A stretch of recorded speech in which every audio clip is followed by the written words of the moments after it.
Bismillahirrahmanirrahim. Assalamualaikum warahmatullahi wabarakatuh. Sebelumnya izin perkenalkan diri, nama saya Sri Lestari. Saya dari kelas 7B Manajemen. Di sini saya akan sedikit memaparkan mengenai 7 pilar komunikasi bisnis.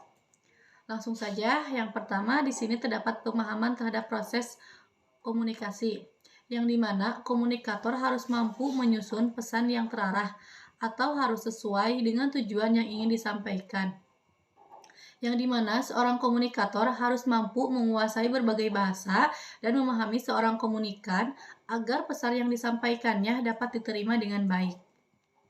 Dan untuk selanjutnya, di nomor 2 terdapat penggunaan pikiran, yang dimana seorang komunikator harus mampu mengontrol proses-proses komunikasi dan feeling yang harus sesuai dengan tujuan atau jalur yang sudah ditentukan, yang dimana setelah mengontrol feeling selanjutnya menciptakan logika dan ilmu pengetahuan, kemudian bisa berpikir kreatif. Untuk nomor selanjutnya di sini terdapat memahami bahasa, yang dimana suatu sistem yang digunakan untuk mentransfer pesan agar komunikasi lancar dan berjalan dengan baik, yang dimana pengirim dan penerima bahasa harus memahami bahasanya itu sendiri dengan bahasa yang digunakannya, baik itu mau bahasa verbal maupun bahasa nonverbal. Dan untuk nomor selanjutnya, nomor 4 di sini terdapat kejelasan pesan, yang dimana di dalam komunikasi bisnis penyampaian pesan harus disampaikan dengan baik dan jelas. Maka komunikator harus mampu menyampaikan bahasa kalimat dengan jelas, singkat, dan sederhana.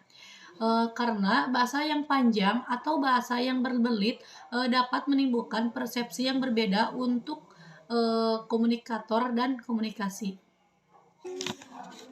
Untuk yang nomor 5 di sini terdapat daya persuasif, yang dimana seorang komunikator harus mampu membujuk atau mempengaruhi komunikan, yang dimana komunikator harus memiliki kemampuan untuk menyampaikan pesan dengan cara membuat audiens merasa mempunyai pilihan dan membuat mereka setuju.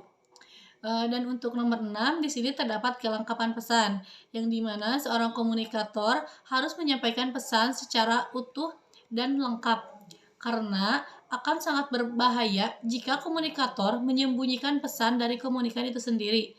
Jadi kelengkapan diperlukan agar komunikasi jelas dan efektif.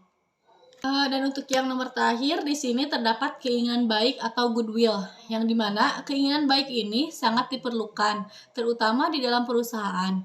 Tidak hanya untuk memanusiakan, melainkan untuk seluruh masyarakat yang mempunyai nilai-nilai, norma-norma, prasangka, dan sebagainya. Untuk menciptakan goodwill itu sendiri, maka pesan bisnis hendaknya memiliki tujuan yang jelas, dapat diukur, dan tidak bertentangan dengan tujuan organisasi itu sendiri. Dan yang selanjutnya di sini saya akan memberikan sedikit contoh pada masa pandemi kemarin yang berhubungan dengan 7 pilar komunikasi bisnis. Seperti pada masa pandemi, seluruh kegiatan masyarakat tentunya dirumahkan. Jadi mau tidak mau, yang biasanya bertatap muka langsung, maka kita terpaksa harus menggunakan media sosial atau media maya. Maka dari itu harus menguasai berbagai media atau alat yang diperlukan selama kita dirumahkan. Contohnya seperti menggunakan beberapa aplikasi, salah satunya seperti aplikasi Zoom atau Google Meet, yang dimana dapat memudahkan dalam menyampaikan pesan agar komunikan dapat memahami tujuan dari yang kita sampaikan.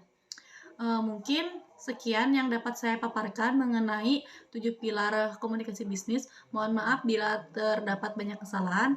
Terima kasih. Wassalamualaikum warahmatullahi wabarakatuh.